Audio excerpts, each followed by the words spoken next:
చాలా సింపుల్ పని అన్న కమిషనర్ గారికి. ఇది చాలా సింపుల్ పని.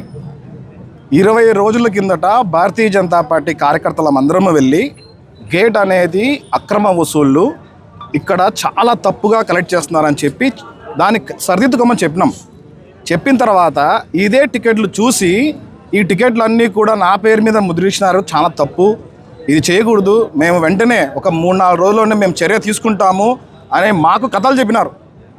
అంటే ఒక పార్టీకే మీరు కథలు చెప్పి పంపించినారు అంటే మీరు ప్రజలకు ఎన్ని సంవత్సరాల నుంచి మీరు కథలు చెప్పడం మొదలుపెట్టినారు? భయం లేదు.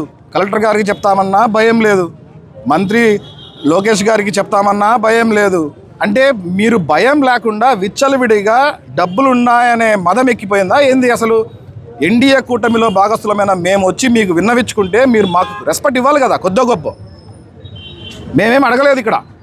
ఇక్కడ తీసేయండి, అన్యాయంగా రాబట్టే 10 రూపాయలు ప్రజల దగ్గర నుంచి రాబట్టే 10 రూపాయలు తీసేయండి అన్న విషయాన్ని అస్సలు ఇంకా మేము వచ్చిన తర్వాత డబుల్ కలెక్ట్ చేస్తున్నారంట ఉత్సాహంతో. ఎందుకంటే పార్టీ వాళ్ళు వచ్చిపోయినారు కదా, ఇంకేం ప్రాబ్లం ఏం లేదు కాబట్టి హ్యాపీగా కలెక్ట్ చేసుకోవచ్చు అని చెప్పి డబుల్ ఉత్సాహంతో డబ్బులు కలెక్ట్ చేస్తున్నారు. ఇక్కడ ప్రజలకందరికీ విజ్ఞప్తి చేస్తున్నామన్నా, ఇది మోసం. ఇక్కడ ఎవరు మీరు డబ్బులు కట్టాల్సిన అవసరమే లేదు, ఏ గెజెట్టు లేదు, అదంతా అన్యాయము, ఫ్రాడ్. డబ్బులకు అలవాటు పడ్డారు. చికెన్ షాపుల దగ్గరికి వెళ్తున్నాము ఇప్పుడు. చికెన్ షాప్లో కూడా పాపం అమాయకమైన చికెన్ షాప్ వాళ్ళని కూడా భయపెట్టి రవి అనే ఒక వ్యక్తి అక్కడికి వెళ్ళి కలెక్ట్ చేస్తాడు, భయపెట్టిస్తాడు. ఎవరి పేరు మీద? మున్సిపల్ కమిషనర్ల పేర్ల మీద. అంటే మున్సిపల్ కమిషనర్ అనేవాడు ఒక రౌడీనా, లేకపోతే మనకు సేవ చేయడానికి ఉండారా? ఆయన సేవ చేయడానికి మున్సిపాలిటీ అనేది ఉంటుంది. మున్సిపల్ కమిషనర్ గారు ఆ సేవ చేసే మందిరంలో ఆయన దేవుళ్ళగా భావిస్తారు అందరూ. అట్లాంటి వ్యక్తే కరప్ట్ అయిపోతే ఎవరికి చెప్పుకోవాలి?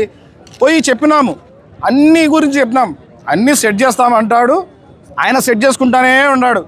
ఆయన మీద ఏసీబీ దాడులు జరపాలి. నాకు తెలిసి కొన్ని కోట్ల డబ్బులు ఉంటాయేమో ఆయన దగ్గర ఇప్పటికే. దయచేసి ప్రజలకు అందరికీ చెప్తున్నాం, చికెన్ షాప్ వాళ్ళకి కానీ మన కూరగాయల మార్కెట్ వచ్చే వాళ్ళకి కానీ దయచేసి డబ్బులు కట్టకండి అన్న. మీ డబ్బులంతా కూడా వృధా. కావాలంటే ఒకవేళ అంత అర్జెంటుగా మున్సిపాలిటీకి అవసరం ఉందంటే ఒక బొచ్చ పెట్టుకుని ఇక్కడ కూర్చుంటే 10 రూపాయలు వాళ్ళే వేసిపోతారు కదా.